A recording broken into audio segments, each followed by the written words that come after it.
Here we've got a grand piano action that's got some clicking noises, and there's a number of things that can cause clicking noises in a grand piano action. Usually the first thing I check, and this one actually had, if we look back here at this this screw or this nut that holds on the hammer rest rail there.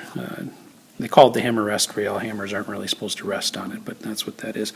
So that screw was loose, and that was making some pretty major clicking noises in the action. But I got that tightened down. The other thing that you want to check are these flange screws. You can tighten, if those are loose, that'll cause some clicking noises, as well as the screws on the back of the whipping. They're back here. You can't see them very well if you're not from the back of the whipping, but if you tighten all those down, if they're a little bit loose, they can cause some clicking noise. But in this particular piano, once I got the screw tightened for the hammer rest rail, I went through, and there were still some notes that were making some lighter clicking noises, and I went through and found that the problem was loose hammer heads.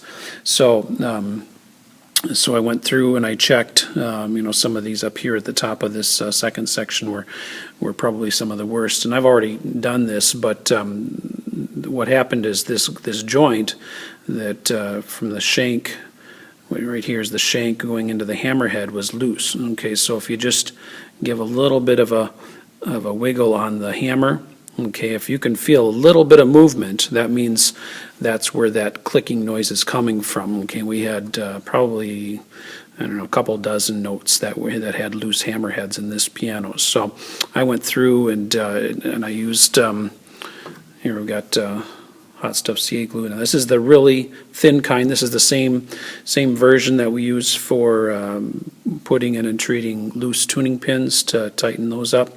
But this is the kind we sell in our online store. But I just put a couple drops right here at the end, okay, and I kept it upright so that the glue didn't drip down into the hammer felt. But what I did, and then I kind of wiggled it around a little bit to get that glue to go to, it'll seep down around the joint, around if that's loose, which it was in all these cases that I treated them with. And once you let that glue dry, which it doesn't take very long, just maybe 5 or 10 minutes, once that glue dries, then it tightens those up. And all of these that I put glue on are nice and tight now. So it's a fairly easy fix, but that's the way to diagnose if the problem is with with loose hammerheads. But those are some things to check on clicking noises on a grand piano. And hammerheads on upright pianos can also get loose also as well. So that's another thing you can check on upright and vertical pianos as well.